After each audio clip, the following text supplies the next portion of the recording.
Home tips തനുവിലേക്ക് ഏവർക്കും സ്വാഗതം. നമ്മുടെ വീടുകൾ എങ്ങനെ മനോഹരമാക്കാം എന്നതിനെക്കുറിച്ച് സംസാരിക്കുന്നതിനിടയിൽ എൻ്റെ മനസ്സിനെ ഏറ്റവും മനോഹരമാക്കുന്നൊരിടത്തേക്ക് ഇന്ന് ഞാൻ നിങ്ങളെ കൂട്ടിക്കൊണ്ടുപോവുകയാണ്. എൻ്റെ വീട്, എൻ്റെ നാട്, മായന്നൂർ.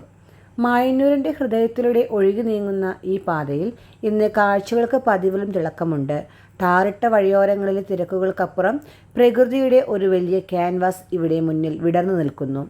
ഇരുവശത്തും ഹരിതാപമായ ഒരു സ്വപ്നം കാണാൻ ഒരുങ്ങി നിൽക്കുന്ന വിശാലമായ നെൽക്കണ്ടങ്ങൾ. സൂര്യരശ്മിയിൽ തിളങ്ങുന്ന ഈ മണ്ണിലേക്ക് നോക്കൂ.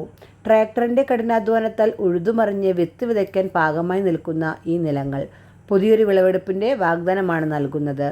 മണ്ണ് മാറുമ്പോൾ അവിടം ഭക്ഷണത്തിനായി കാത്തിരിക്കുന്ന വലിയൊരു കൂട്ടം ജീവികളുടെ തട്ടകമായി മാറുന്നു.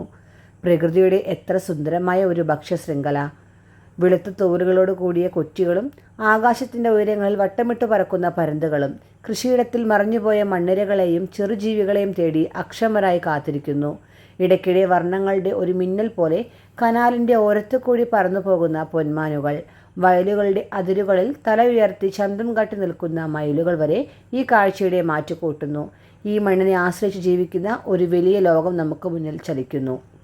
ആ ചലനങ്ങളുടെ ശബ്ദത്തിലേക്ക് കാതോർത്താൽ കനാലിൻ്റെ വരമ്പത്ത് നിന്ന് കേൾക്കുന്ന കന്നുകാലികളുടെ കിതപ്പും കഴുത്തിലെ മണിക്കിലുക്കവും. അതെ, ഇവിടെ കൃഷി എന്നത് നിലമൊരുക്കൽ മാത്രമല്ല, ഈ നാടിന് നട്ടെല്ലായ ക്ഷീരകർഷകരുടെ ജീവനും കൂടിയാണ്. കൃഷിക്ക് ആവശ്യമായ ജീവജലം പേറി നിറഞ്ഞൊഴുകുകയാണ് ഈ കനാൽ. കനാലിൻ്റെ ഓരത്ത് തങ്ങളുടെ ഓമനകളെ മേയാൻ വിട്ട് അവരുടെ വിശ്രമത്തിൻ്റെ നിമിഷങ്ങൾ ആസ്വദിക്കുന്ന കർഷകർ. അവരുടെ കയ്യിലെ വടി വെറും വടിയല്ല, ഈ നാടിൻ്റെ കാർഷിക സംസ്കാരത്തിൻ്റെ പ്രതീകമാണ്. അതുപോലെ ഈ വരമ്പുകളിൽ തണൽ പറ്റിയിരുന്ന് ലോകകാര്യങ്ങൾ സംസാരിക്കുന്ന കുറച്ച് വൃദ്ധജനങ്ങളെയും കാണാം. കാലം മാറിയതിനെക്കുറിച്ചും നെൽക്കണ്ടങ്ങൾ കടന്നുപോയ നല്ല കാലത്തെക്കുറിച്ചും സ്വന്തം ജീവിതാനുഭവങ്ങളെക്കുറിച്ചുമുള്ള അവരുടെ കൊച്ചു വർത്തമാനങ്ങൾ. ഈ നാട്ടറിവുകളാണ് മായന്നൂരിൻ്റെ ഓർമ്മ പുസ്തകം. ഈ വെള്ളം ആർക്കാണ് ഏറ്റവും പ്രിയപ്പെട്ടതെന്ന് ചോദിച്ചാൽ അതിന് ഉത്തരം പറയേണ്ടത് ഈ കനാലിൽ കളിക്കുന്ന കുട്ടികളാണ്. വേനലിൻ്റെ ചൂടിൽ കുളിക്കാനുള്ള വെറുമൊരിടം എന്നതിലുപരി കുട്ടിക്കാലത്തിൻ്റെ എല്ലാ ആഹ്ലാദങ്ങളും പങ്കുവെക്കുന്ന ഒരിടമായി ഈ കനാൽ മാറുന്നു. കുഞ്ഞു മീനുകളെ പിടിക്കാൻ അവർ ശ്രമിക്കുന്നു. അവരുടെ കയ്യിലെ വല വെറും കളിപ്പാട്ടമല്ല, പ്രകൃതിയുമായുള്ള ഒരു കളിയാണ്.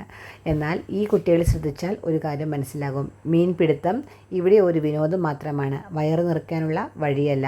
ആവേശം തീരും വരെ മീനുകളെ പിടിച്ച് കളിച്ച ശേഷം ആ കുഞ്ഞു ജീവനുകളെ ഒരു പോറൽ പോലും ഏൽപ്പിക്കാതെ അവയെ തിരികെ വെള്ളത്തിലേക്ക് തന്നെ വിടുന്നു. പ്രകൃതിയോടുള്ള ഒരു കുട്ടിയുടെ നിഷ്കളങ്കമായ സ്നേഹവും ജീവികളെ ബഹുമാനിക്കാനുള്ള വലിയൊരു പാഠവും ഈ കാഴ്ച നമുക്ക് നൽകുന്നു. മായന്നൂരിലെ ഈ കനാലും നെൽപ്പാടങ്ങളും കിളികളും കർഷകരും കുട്ടികളും ഈ വൃദ്ധജനങ്ങളുടെ അറിവുകളും ഇവർ ഓരോരുത്തരും ചേരുമ്പോൾ ഉണ്ടാകുന്ന ഈ താളമാണ് എൻ്റെ നാടിൻ്റെ ജീവൻ.